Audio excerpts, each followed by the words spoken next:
World war 3। Defence analyst के according आज world war 3 Russia, Ukraine, Kashmir, Korea या फिर ताइवान से शुरू हो सकती है। तो दोस्तों, क्या हम as a nation world war 3 के लिए रेडी हैं? 16वीं सेंचुरी के फ्रेंच एस्ट्रोलॉजर नॉस्ट्राडामस की बुक के अकॉर्डिंग 2023 में ये ग्रेट वॉर इग्नाइट हो सकती है। नॉस्ट्राडामस के फॉलोअर्स के अकॉर्डिंग इन्होंने फ्रेंच रेवोल्यूशन से लेकर कोविड-19 क्राइसिस तक लगभग सारे इवेंट्स के बारे में एक्यूरेटली प्रेडिक्ट किया है। लेकिन इनकी वर्ल्ड वॉर 3 की प्रेडिक्शन सही है या नहीं, ये तो समय ही बताएगा। पर करंट जियोपॉलिटिकल सिचुएशन में वर्ल्ड वॉर 3 क्यों और कैसे शुरू होगी, और इस ग्रेट वॉर के दौरान इंडिया के अलायंस और एडवर्सरी कौन होंगे, ये जानना बहुत जरूरी है। और करंट सिचुएशन में इंडिया अपने सबसे बड़े एडवर्सरी चाइना से बहुत पीछे है, लेकिन फिर भी इंडिया के पास एक सीक्रेट वेपन है जिससे हम चाइना को इजीली डिफीट कर पाएंगे। तो दोस्तों, इस सीक्रेट वेपन के बारे में जानने के लिए इस वीडियो को लाइक जरूर करें और इस वीडियो को लास्ट तक जरूर देखें। साथ ही इस वॉर के लिए क्या हमारी आर्म्ड फोर्सेस प्रिपेयर्ड हैं, और आज न्यूक्लियर वेपन्स की मौजूदगी किस तरह से लास्ट 2 वर्ल्ड वॉर्स के कंपैरिजन में इस वॉर को डिफरेंट बनाती है। चलिए इन सभी क्वेश्चंस को एनालाइज करते हैं। दोस्तों, जैसा कि आज की जियोपॉलिटिकल पिक्चर से क्लियर है कि Russia Ukraine war world war 3 को ट्रिगर कर सकती है। इस वॉर में पूरा नेटो इनडायरेक्टली ही सही पट इन्वॉल्व है। साथ ही रशिया अपनी प्राइवेट मिलिट्रीज के थ्रू पोलैंड और फिनलैंड जैसी नेटो मेंबर्स देशों को इंटिमिडेट कर रहा है, और पैसिफिक में भी ताइवान और साउथ कोरिया को आज नेटो सपोर्ट कर रहा है। नॉर्थ कोरिया लगभग 40 न्यूक्लियर वेपन्स को होल्ड कर चुका है और अपने आईसी बीम्स के through long distance strike capability भी रखता है। जापान और साउथ कोरिया जैसे देश यूएस एलाइज नॉर्थ कोरिया के एग्रेशन की इस आग की चपेटे में आ सकते हैं। इधर साउथ एशिया में हिमालयाज की गोद में सिचुएटेड कश्मीर और लद्दाख रीजन एक और जियोपॉलिटिकल हॉटस्पॉट है, जहां इंडिया पाकिस्तान या फिर इंडिया चाइना स्क्रैमिशेस कभी भी एक फुल ब्लॉन वॉर में स्पाइरल हो सकती है, जो यूएस और रशिया को भी इस कॉन्फ्लिक्ट में पुल कर सकता है। तो दोस्तों, इन रीजन से आज वर्ल्ड वॉर 3 इग्नाइट हो सकती है। लेकिन किसी भी देश के लिए वॉर के आउटकम्स उसके फ्रेंड्स और एनिम्स डिसाइड करते हैं। जैसे कि 1971 की इंडिया पाकिस्तान वॉर के दौरान अगर सोवियत यूनियन इंडिया को सपोर्ट नहीं करता तो शायद पाकिस्तान यूएस हेल्प से इस वॉर का कोर्स बदल सकता था। इसलिए वर्ल्ड वॉर 3 के दौरान कौन सा देश भारत के साथ खड़ा होगा और कौन सा देश भारत के विरुद्ध, ये जानना बहुत जरूरी है। दोस्तों, आज जापान, फ्रांस और इजराइल ही इंडिया के ऑल वेदर फ्रेंड्स हैं। वहीं यूएस भी इंडिया पाकिस्तान के कॉन्फ्लिक्ट में न्यूट्रलिटी मेंटेन करना चाहेगा और डायरेक्टली इस कॉन्फ्लिक्ट में पार्टिसिपेट नहीं करेगा। लेकिन हाँ, इंडिया चाइना कॉन्फ्लिक्ट में यूएस को फायदा चाइना की हार में है, और इसलिए यूएस इंडिया की डायरेक्ट इनडायरेक्ट हेल्प जरूर कर सकता है। लेकिन दोस्तों, यूएस और रशिया के अलावा वॉर के दौरान नेबरहुड से सपोर्ट मिलना भी बहुत जरूरी है, और आज ज्यादातर भारत के नेबरिंग कंट्रीज चाइना की सैटेलाइट स्टेट्स बनकर रह गई है, और इनके एसेट्स को चाइना इजीली इंडिया के अगेंस्ट यूज कर सकता है। खास तौर पर बांग्लादेश का चिटगोंग पोर्ट, श्रीलंका का हम्बनटोटा और पाकिस्तान ग्वादर पोर्ट का, इन तीनों पोर्ट को इंडिया के लिए ट्रायंगल ऑफ डेथ कहा गया है। म्यांमार और नेपाल के भी आज चाइना से बेहतर रिलेशंस हैं, और ये सभी देश आज चाइनीज डेट ट्रैप में उलझ चुके हैं, और इन सभी देशों में चाइना का स्ट्रैटेजिक इंफ्रास्ट्रक्चर जैसे कि पोर्ट्स, एयर स्ट्रिप्स और माइंस कॉन्फ्लिक्ट में इंडिया के अगेंस्ट यूज किया जा सकता है। वर्ल्ड वॉर 3 के दौरान हमारे ये नेबर्स चाइना को सपोर्ट कर सकते हैं। इस वजह से इंडिया को 2 फ्रंट वॉर की नहीं बल्कि 3 फ्रंट वॉर के तैयारी करने की जरूरत है। इमीडिएट नेबर्स के साथ साथ आज हमारे एक्सटेंडेड नेबरहुड और इंडियन ओशन रीजन में भी यही हाल है।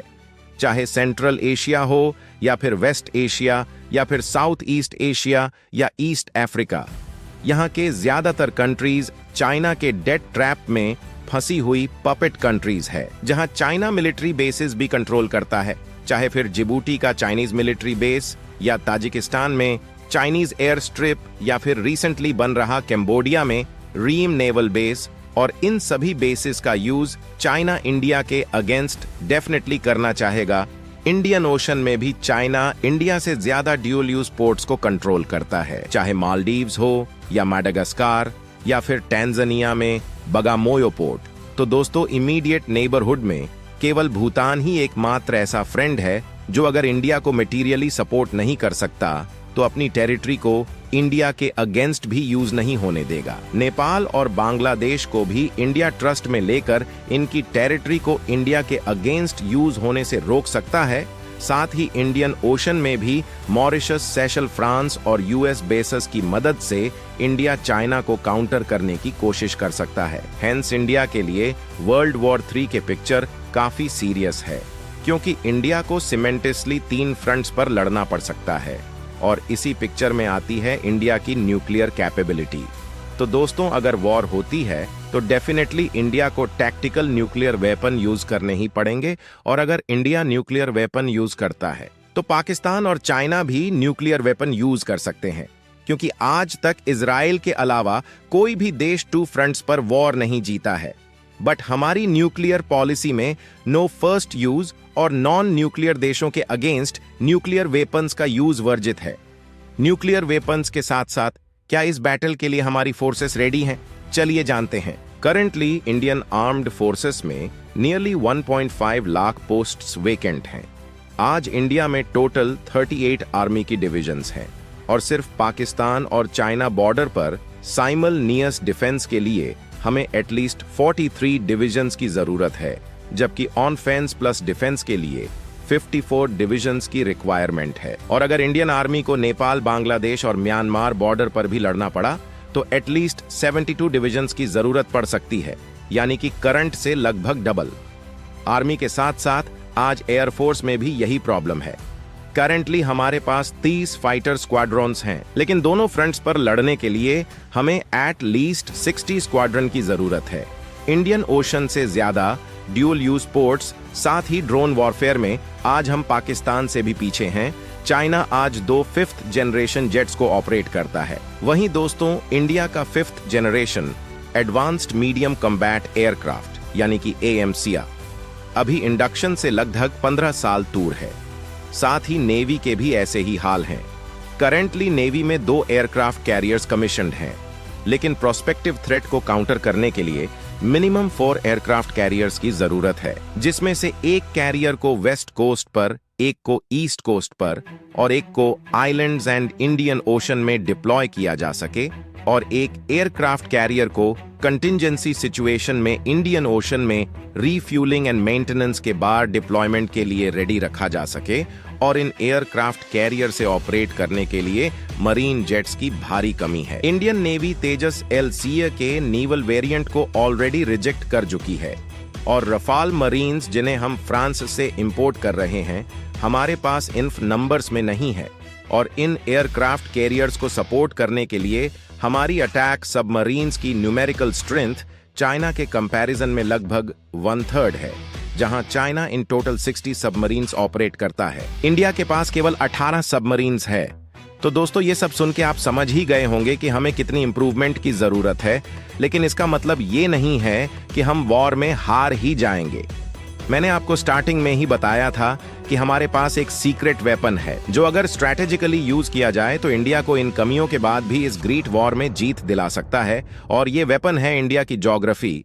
जी हाँ दोस्तों, हिमालयाज इंडिया का इम्पेनेट्रेबल डिफेंस है, जो चाइना के लिए वर्ल्ड वॉर 3 के दौरान सबसे बड़ी डिसएडवांटेज साबित हो सकता है। हाई एल्टीट्यूड की वजह से, हिमालयन और तिब्बतन प्लट से ऑक्सीजन की कमी की वजह से चाइनीज जेट्स एंड एयरक्राफ्ट सिर्फ हाफ लोड कैरी कर सकते हैं।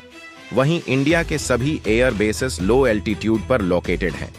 हेंस लगभग पूरे लोड से टेक ऑफ करते हुए इंडियन जेट्स तिब्बत में चाइनीज एयर बेसेस को तेज नाबूद कर सकते हैं। इंडो चाइना बॉर्डर पर deployed specialized mountain strike corps Tibetan autonomous region यानी कि टार से ग्राउंड अटैक को काउंटर करने के लिए वेल इक्विप्ड भी हैं। और विंटर्स में चाइना के लिए हाई हिमालयाज में अटैक सस्टेन करना बहुत डिफिकल्ट होगा। साथ ही बेव बंगाल में हमारे पास अनसिंकेबल एयरक्राफ्ट कैरियर के रूप में Nicobar joint military base available है, जहां से इजिली कम सबमरीन्स के साथ भी हम चाइना के नेवल फ्लीट को स्ट्रेट ऑफ मिलाका में काउंटर कर सकते हैं। और रही बात लैम्बॉक और उम्बाई वेटर स्ट्रेट की, जो चाइना को मलाका के साथ इंडियन ओशन का एक्सेस प्रोवाइड करता है, यहां भी हम क्वाड ग्रुपिंग में ऑस्ट्रेलिया की मदद से चाइनीज नेवल फ्लीट को पूरी तरह से ब्लॉक कर सकते हैं और इंडियन ओशन का एक्सेस डिनाई कर सकते हैं। इसके अलावा चाइना की एक बड़ी कमजोरी है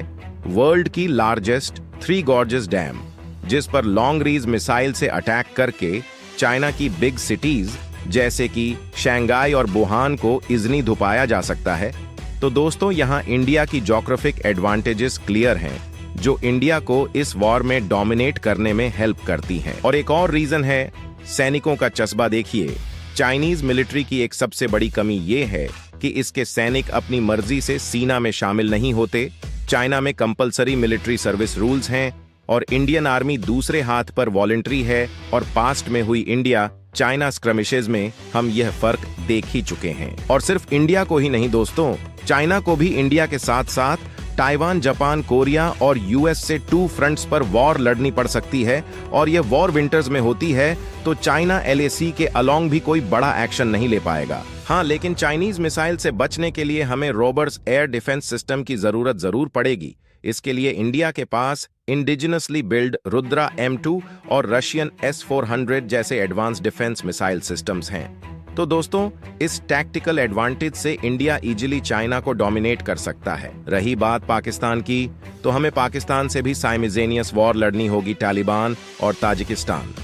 हम अपने बेसेस आइनी बेस और फारखोर एयर बेस का यूज कर हम पाकिस्तान के लिए दूसरा फ्रंट ओपन कर सकते हैं। साथ ही बलूचिस्तान में डीप एसेट्स एक्टिवेट करके पाकिस्तान में इंटरनल केओस क्रिएट किया जा सकता है। मियां चानू इंसिडेंट के बाद यह भी क्लियर है कि पाकिस्तान इंडियन मिसाइल्स को ब्लॉक करने में असक्षम है एंड हेंस पाकिस्तान को मिसाइल्स के थ्रू इजिली ओवरवेलम किया जा सकता है। पर इशू पाकिस्तान के न्यूक्लियर वेपन्स का है, जिन्हें केवल इंटेलिजेंस और डिप्लोमेसी का यूज करके न्यूट्रलाइज किया जा सकेगा। तो दोस्तों, इस हाइपोथेटिकल वॉर में ये जरूरी है ब्रूट फोर्स के साथ साथ डिप्लोमेसी का भी यूज करे। ये डिप्लोमेटिक रिलेशन का ही रिजल्ट है कि साउथ एशिया में इंडिया आज अकेली कंट्री है जिसके साथ यूएस ने सभी 6 फाउंडेशनल पैक्ट साइन किए हैं, जिसके कारण इंफॉर्मेशन शेयरिंग, लॉजिस्टिक्स, इंटरऑपरेटिबिलिटी यूएस की हेल्प से चाइना और पाकिस्तान को काउंटर करने के लिए हम आज एडवांटेजेस पोजीशन पर है दोस्त। वैसे तो इंडिया नॉन एग्रेसिव कंट्री है और हमारे प्राइम मिनिस्टर भी लगभग हर इंटरनेशनल दौरे पर बोलते हुए दिखते हैं कि ये एरा वॉर का नहीं बल्कि डेवलपमेंट का है। और हमारी फॉरेन पॉलिसीज में भी पंचील प्रिंसिपल्स को प्राइमरी इंपॉर्टेंस दी गई है। लेकिन करंट जियोपॉलिटिकल पिक्चर में वर्ल्ड वॉर 3 एक टेरिफाइंग प्रोस्पेक्ट है। क्लियरली यहाँ कोई नहीं जानता कि कब ग्लोबल टेंशंस वर्ल्ड वॉर 3 में तब्दील हो जाए। इसी लोकेशन और स्केल के बियॉन्ड वॉर के लिए प्रिपेयर रहना ही हमारे लिए एकमात्र ऑप्शन है। इसके लिए कन्वेंशनल और नॉन कन्वेंशनल वॉर कैपेबिलिटीज को ऑजिमेंट करने के साथ साथ हमें डिप्लोमेटिक फ्रंट को भी एक्सपैंड करने की जरूरत है। खास तौर पर नेबरिंग कंट्रीज को चाइनीज इन्फ्लुएंस से निकालने की अर्जेंट डीड है। और डिप्लोमेसी के साथ साथ हमें हमारी आर्म्ड फोर्सेस को मॉडर्नाइज करने की भी आवश्यकता है। और मॉडर्न थ्रेट्स जैसे कि ड्रोन वॉरफेयर, साइबर वॉरफेयर और आर्टिफिशियल इंटेलिजेंस को अपनी डिफेंस पॉलिसी में ऐड करने की जरूरत है। तो दोस्तों, वीडियो को जरूर लाइक करें और वर्ल्ड वॉर 3 को लेकर अपने थॉट्स को कमेंट्स में जरूर बताइए। आशा करता हूं कि आपको ये वीडियो पसंद आई होगी। मिलूंगा आपसे ऐसे ही नेक्स्ट ऑसम वीडियो में। तब तक के लिए जय हिंद, जय भारत।